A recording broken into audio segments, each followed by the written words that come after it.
I think the biggest things you've helped me with, more than anything, NPE has given me the belief. The belief. You know, I didn't set out here and 7 years ago, 8 years ago, and really think that I would have a business that supports me and that I'm not a slave to my business. I thought I would be I didn't know at the time that's what it was called, but yeah, you own your own business. The belief, that seed that was planted in my mind, to be able to walk up to presidents of companies. You would have talked to me 2 years ago, I wouldn't have told you that. You gave me the belief that you can do that. You can walk into a room, sit down, and tell them who you are proudly, confidently. It's the real deal, man. It's the real deal. Y'all changed my life completely.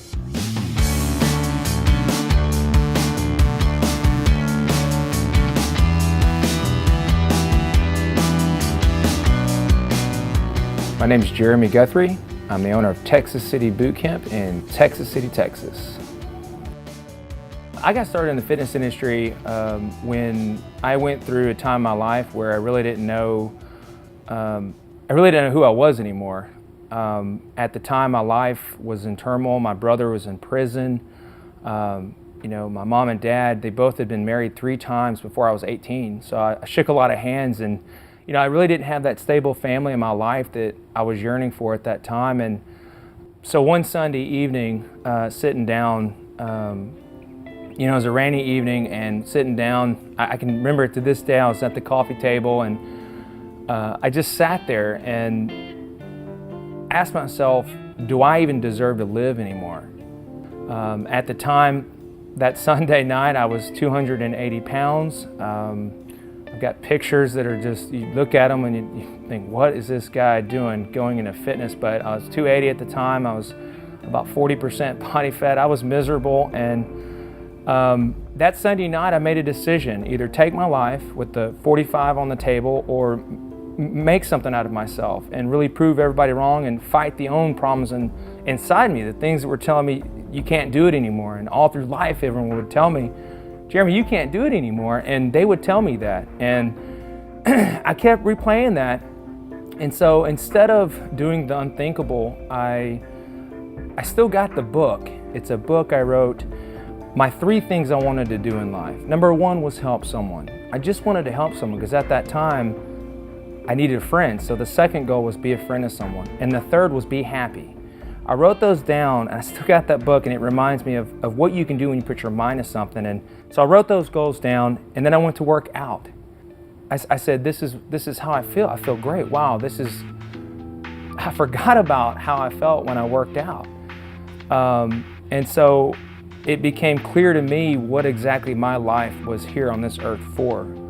To live life by giving back and showing others, bring others up, make people happy, make them feel good about themselves. You know, show your heart, be somebody. And that was, to me, was like the turning point.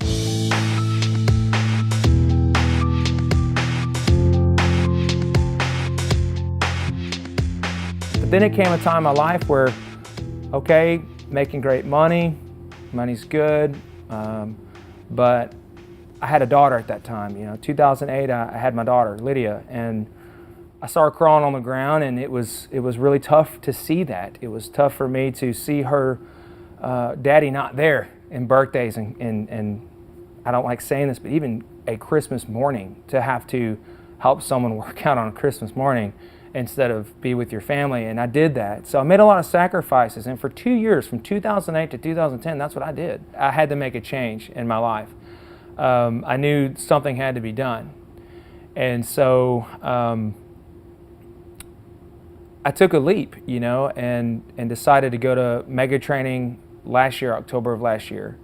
What I wanted more than anything was to have someone that could believe in me and kind of support me in ways that I didn't think I ever imagined I needed to be supported in.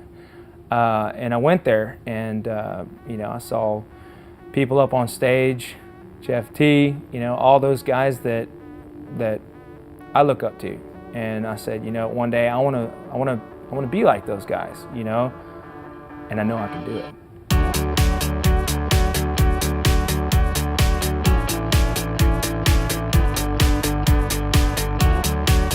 I joined VIP, and in a matter of 3 months, I had all this system and structure down. And next thing you know, we sent out a campaign. 48 out of 48 converted to prospects for 21 days. Out of those, converted 17 for over $38,000.